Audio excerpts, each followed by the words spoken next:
அனைவருக்கும் வணக்கம். இந்த பதிவில் நம்ம எதை பற்றி பார்க்க போகிறோன்னு தெரிஞ்சுக்கிறதுக்கு முன்னாடி மறக்காமல் நம்ம சேனலை சப்ஸ்கிரைப் பண்ணிக்கோங்க. பக்கத்தில் இருக்கிற பெல் பட்டனையும் கிளிக் பண்ணிவிட்டு ஆளுங்கிற ஆப்ஷன் கொடுத்துட்டிங்கன்னா நான் போடுற வீடியோக்கள் எல்லாமே மிஸ் ஆகாமல் நோட்டிஃபிகேஷனில் வந்துடும். இந்த பதிவு மிக மிக முக்கியமான பதிவு, அனைவரும் தெரிந்து கொள்ள வேண்டிய ஒரு பதிவு அப்படின்னே சொல்லலாம். எதை பற்றிய பதிவு அப்படின்னு பார்த்திங்கன்னா, நாளைய தினம் நமக்கு மிக மிக விசேஷம் வாய்ந்த ஒரு தினமாகவே அமைஞ்சிருக்குது. நாளைய நாளை நீங்கள் கெட்டியாக பிடிச்சிக்கிட்டீங்க அப்படிங்கும்போது உங்கள் வாழ்க்கையில் இருக்கக்கூடிய அத்தனை விதமான கஷ்டங்களும் நீங்கி நல்ல ஒரு வளமான செல்வ வளமிக்க வாழ்க்கை உங்களுக்கு அமையும் அப்படின்னே சொல்லலாம். நாளை மார்ச் மாதம் 2ஆம் தேதி, மாசி மாதத்தின் 18ஆம் தேதி நிறைஞ்ச திங்கட்கிழமை. திங்கட்கிழமை அப்படிங்கிறது சிவபெருமானுடைய வழிபாட்டுக்கும் அவங்கள அதிபதியாக கொண்ட சந்திர பகவானுடைய வழிபாட்டுக்கும் ஏற்ற ஒரு நாள் அப்படின்னு சொல்லலாம். இந்த நாளை மேலும் விசேஷம் சேர்க்கும் விதமாக வருஷத்துக்கு ஒரு முறை மட்டுமே வரக்கூடிய மாசி மகமானது இந்த நாளில் நமக்கு அமைஞ்சிருக்குது. மாதம் இந்த மக நட்சத்திரம் வரும் அப்படின்னாலும் மாசி மாதத்தில் வரக்கூடிய மகம் நட்சத்திரத்தை தான் நம்ம விசேஷம் நிறைந்ததாக கொண்டாடுவோம். இதை தான் மாசி மகமாக கொண்டாடுவோம்.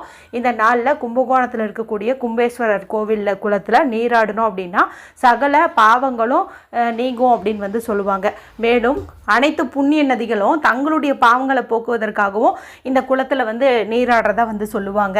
மேலும் வருண பகவான் சாப விமோச்சனம் சிவபெருமானிடமிருந்து பெற்ற ஒரு நாள்னு பார்க்கும்போதும் இந்த மாசி மகத்தை சொல்லுவாங்க. மேலும் அம்பிகை பார்த்திங்கன்னா தாட்சாயணியாக அவதரித்த ஒரு நாள் அப்படின்னு பார்க்கும்போதும் இந்த நாளை சொல்லலாம். இந்த நாளில் தான் வராக ரூபம் கொண்டு கடலுக்கு அடியில் இருந்த பூமியை வராகமூர்த்தி மீட்டெடுத்த நாளாகவும் சொல்லுவாங்க. அதனால் இந்த நாளில் நம்ம சிவபெருமான் பார்வதி வழிபாடு, அதே போல் மகாவிஷ்ணு வழிபாடு, அதே போல் அம்பிகை வழிபாடு எல்லாமே செய்கிறது சிறந்த பலனை கொடுக்கும். மேலும் இந்த நாளில் முருகப்பெருமான் வழிபாடு செய்கிறது மிக மிக சிறந்த பலனை கொடுக்கும். ஏன்னு பார்த்திங்கன்னா, படைப்பு தொழிலால் ஆணவம் பெற்ற பிரம்மர் பார்த்திங்கன்னா ஒரு தடவை கைலாயத்திற்கு வராங்க. அங்கேருந்து முருகப்பெருமானை அவர் சின்ன பையன்தானே அப்படின்னு சொல்லிட்டு கண்டுக்கலை. எதுவுமே அவரை பார்த்து ஒரு வணக்கம் கூட சொல்லலைன்னு வச்சுக்கோங்களேன். இந்த மாதிரி இருந்ததுனால முருகனுக்கு கோபம் வந்துருச்சு. பிரம்மனுக்கு பாடம் புகட்டணும் அப்படின்னு சொல்லிட்டு பிரம்மனிடம் ஓம்ங்கிற பிரணவ மந்திரத்தினுடைய பொருள் தெரியுமா அப்படின்னு கேட்குறாரு. இந்த கேள்விக்கு பிரம்மனால் பதிலே சொல்ல முடியல. பிரணவத்தின் பொருள் தெரியாமல் அப்படியே நிற்கிறாரு. அவரை தலையில் குட்டி சிறையில் அடைச்சிட்டாரு முருகப்பெருமான். அதன் பிறகு ஈசன் நேர்லேயே கேட்குறாரு, பிரம்மனை விடுவிச்சிரு அப்படின்னு சொல்கிறாரு. அதன் பிறகு பார்த்திங்கன்னா முருகப்பெருமான் பிரம்மனை விடுவிச்சிடுறாரு. இருந்தாலும் சிவபெருமான் சரி நீ பிரம்மன் கிட்ட கேட்டீல, உனக்கு பிரணவத்தின் பொருள் தெரியுமா அப்படின்னு முருகன் கிட்ட கேட்குறாரு. தெரியும்னு முருகன் சொல்கிறாரு. குருவாக இருந்து சிவபெருமானுக்கு மந்திர பொருள் உபதேசம் செய்கிறாரு. சிவபெருமான் இந்த தளத்தில் பார்த்திங்கன்னா சிஷியனாக அமர்ந்து முருகப்பெருமானிடம் பிரணவ உபதேசம் கேட்குறாரு. சுவாமியாகிய சிவபெருமானுக்கே முருகன் குருநாதனாக ஆன ஒரு நாள்னு பார்க்கும்போது இந்த நாள் சொல்லலாம்.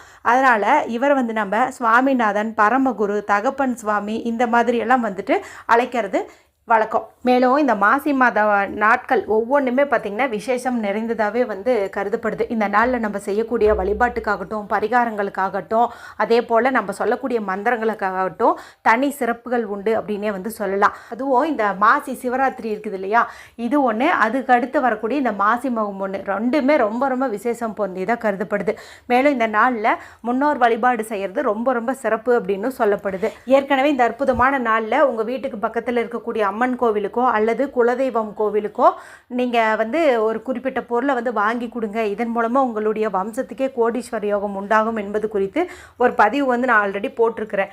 இது வரைக்கும் நீங்கள் அந்த வீடியோ பார்க்காம இருந்தீங்கன்னா எண்ட் ஸ்க்ரீனில் லிங்க் கொடுக்குறேன், பார்த்து அதை வாங்கி கொடுக்கறதுக்கு முயற்சி பண்ணுங்கள். இப்போ நம்ம பார்க்க போகிறது பார்த்திங்கன்னா, இந்த நாளில் காலையில் எழுந்ததும் குளிச்சுட்டு வெறும் வயிற்றில் சொல்ல வேண்டிய ஒரு வரி மந்திரம் தான். இதை நீங்கள் ஒரு 6 முறை சொன்னீங்க அப்படின்னாவே போதும். பொதுவாக இந்த நாளில் விரதம் இருந்து வழிபாடு செய்வாங்க. அப்படி நீங்கள் விரதம் இருந்து வழிபாடு செய்யலினாலும், வேலை காரணமாக ரொம்ப பிஸியாக இருந்தாலும், காலையில் குளிச்ச உடனேயும் உணவு எது எடுத்துக்கிறதுக்கு முன்னாடி, அதாவது வெறும் வயிற்றில் இந்த மந்திரத்தை சொல்கிறது அப்படிங்கிறது சிறப்பு. ஏன்னா வெறும் வயிற்றில் சொல்லக்கூடிய மந்திரத்துக்கு சக்தி அதிகம். அதுவும் இந்த அற்புதமான நாளில் சொல்லும்போது இன்னும் உங்களுக்கு அதிகப்படியான பலன்கள் கிடைக்கும். எப்பவும் சொல்கிறது தான், மந்திரங்கள் சொல்லும்போது முன்னாடி ஒரு டம்ளர்லேயோ சொம்புலையோ தண்ணீர் வச்சுட்டு சொல்லும்போது அதனுடைய பலன் முழுமையாக நமக்கு கிடைக்கும். ஏன்னா தண்ணீருக்கு ஞாபக சக்தி அதிகம். அதிகம், எல்லாத்தையுமே வந்துட்டு உட்கிரகிச்சிக்கக்கூடிய சக்தியும் வந்து அதிகம். அதனால் நீங்கள் குளித்து முடித்த பிறகு உங்கள் முன்னாடி ஒரு டம்ளர் தண்ணீர் வச்சுக்கோங்க. நீங்கள் சுத்தமாக இருந்தீங்க, பீரியட்ஸ் எல்லாம் இல்லைங்கும் போது பூஜை அறையில் ஒரு விளக்கேற்றி வச்சுட்டு அந்த பூஜை அறையிலேயே உட்காந்து கூட நீங்கள் இதை வந்துட்டு சொல்லலாம். ஆனால் வடக்கு திசை, நார்த்து ஃபேஸிங் பார்த்த மாதிரி உட்காந்துக்கோங்க. அதே போல் மந்திரங்களை சொல்லும்போது வெறும் தரையில் உட்காராமல் ஏதாவது ஒரு விரித்து வச்சு அதில் வந்து உட்காருங்க.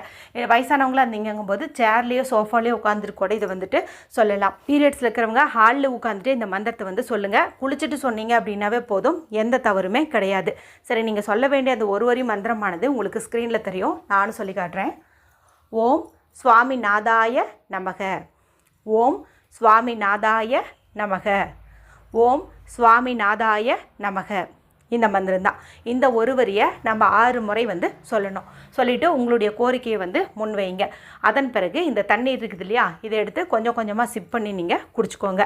உங்கள் வீட்டில் சின்ன குழந்தைங்களாம் இருக்கிறாங்க அப்படிங்கும்போது நீங்கள் ஒரு பாட்டிலையோ சொம்புலையோ தண்ணீர் வச்சு இதே மந்திரத்தை சொல்லிவிட்டு நீங்கள் இந்த தண்ணீரை குடித்ததுக்கப்புறம் அவங்களுக்கு ஒரு மூடி அளவுக்காவது அவங்களுடைய வாயில் ஊற்றி விடுவது அப்படிங்கிறது வந்து நல்லது. இதன் மூலமாக நல்ல ஒரு படிப்பில் வந்து கவனம் வரும், நல்ல ஒரு புத்திசாலித்தனத்தோடு வந்து வளருவாங்க அப்படின்னே சொல்லலாம். ஏன்னா அப்பனுக்கே பாடம் சொன்ன சுப்பையாவா முருகப்பெருமான் பெயர் பெற்ற நாள் இல்லவாது. அதனால் இந்த நாளில் குழந்தைங்களுக்கு நம்ம இந்த மாதிரி பண்ணுறது வந்து நல்லது. அதே போல் வந்துட்டு கணவருக்கும் இதை வந்துட்டு நீங்கள் கொடுக்கறது ரொம்ப ரொம்ப நல்ல ஒரு அதிகப்படியான முன்னேற்றத்தை தொழில் செய்யக்கூடிய இடத்துலையாகட்டும், வேலை செய்யக்கூடிய இடத்துலையாகட்டும் கொடுக்கும். ரொம்ப ரொம்ப எளிமையான இந்த ஒரு விஷயத்தை காலையில் எழுந்ததும் குளிச்சுட்டு வெறும் வயிற்றில் சொல்லுங்கள். அற்புதமான வளமான வாழ்க்கை உங்களுக்காக காத்துட்ருக்குது. வீடியோ குறித்து ஏதாவது சந்தேகங்கள் இருந்ததுன்னா கமெண்ட் பண்ணுங்கள். பிடிச்சிருந்தால் மற்றவங்களோடையும் ஷேர் பண்ணுங்கள், லைக் பண்ணுங்கள். மற்றும் ஒரு பயனுள்ள பதிவில் உங்களை சந்திக்கிறேன். நன்றி, வணக்கம்.